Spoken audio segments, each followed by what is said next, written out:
Mais écoutez, le choix d'Israël Follo, il faut le remettre surtout dans le contexte du mois de décembre, où donc en cette fin d'année, nous perdons un joueur majeur, puisque le trois quarts centre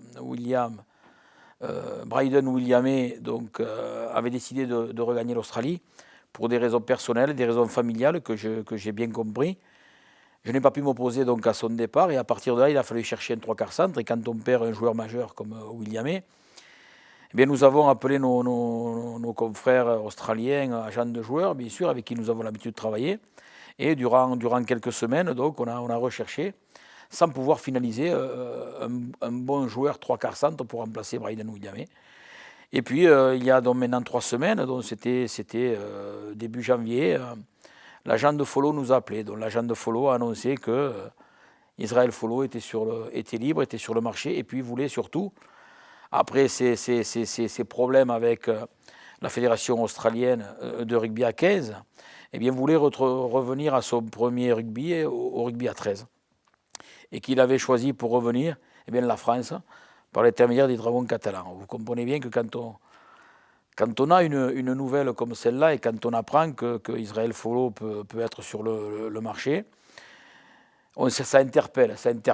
Israël Follo, un des meilleurs joueurs de cette dernière décennie, 15 et 13 confondus. Donc je me suis penché un petit peu sur le cas Follo et après maintes réunions, maintes discussions avec le coach, le manager, avec mon conseil d'administration, eh bien écoutez, nous avons pris la décision de donner une deuxième chance à ce grand joueur parce qu'il nous avait donné, lui et son agent, des garanties sur ce qui s'était passé. Il ne voulait pas revenir sur ce qui s'était passé.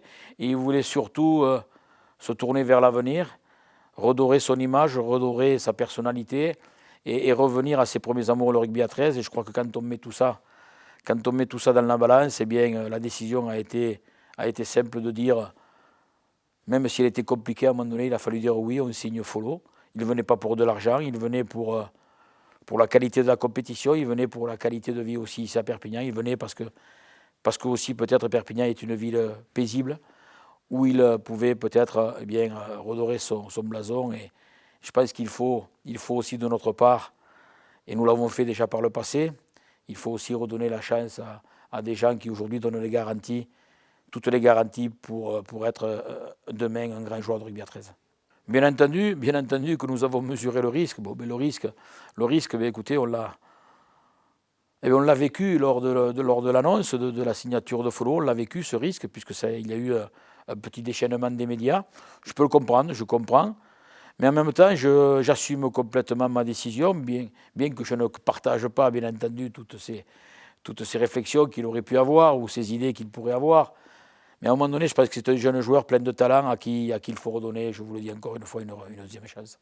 Mais écoutez, déjà, j'ai été agréablement surpris de le recevoir dimanche matin chez moi-même, où il est venu déjeuner dimanche matin en arrivant de Barcelone. Et j'ai rencontré un joueur extraordinaire, un joueur propre, honnête, clean, bien élevé, poli. J'étais très surpris par la personne d'Israël Follo, avec qui j'ai pu discuter pendant 2 heures. Et je crois qu'il n'a qu'une envie, c'est effacer le passé et se tourner vers l'avenir avec les Dragons et faire parler ses jambes, le terrain, sa classe, et redevenir le grand joueur.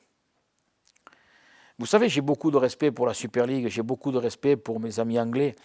Je sais combien leur main tendue a été importante pour le club des Dragons catalans et pour le rugby à 13 français. Donc si réellement je faisais quelque chose contre le rugby à 13, je ne l'aurais certainement pas fait, pas du tout.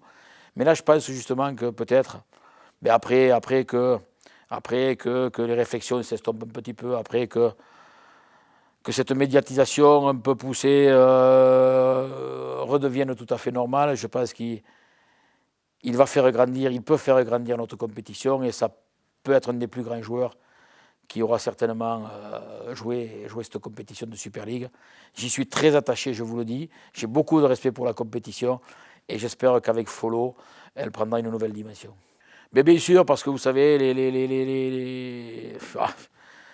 médias sont faits pour ça. C'est pour ça, à un moment donné, ils ont besoin de s'extérioriser un petit peu. Et puis quand ils voient l'affaire Follo revenir sur la une, eh bien, ils la saisissent. Bon, Par contre aujourd'hui, ça ne peut être que du positif pour notre club, pour le rugby à 13 français. Et je crois qu'aujourd'hui, c'est beaucoup de positif qui revient. Mais parce que les amoureux de ce sport, les amoureux des rugby, les amoureux du ballon ovale, eh bien, ne pensent aujourd'hui qu'à une chose, après avoir discuté un petit peu, et ferraillé un petit peu sur les faits. Aujourd'hui, ils ne pensent qu'à une chose, c'est voir Follo sur le terrain. Je pense que c'est tout ce qu'on attend.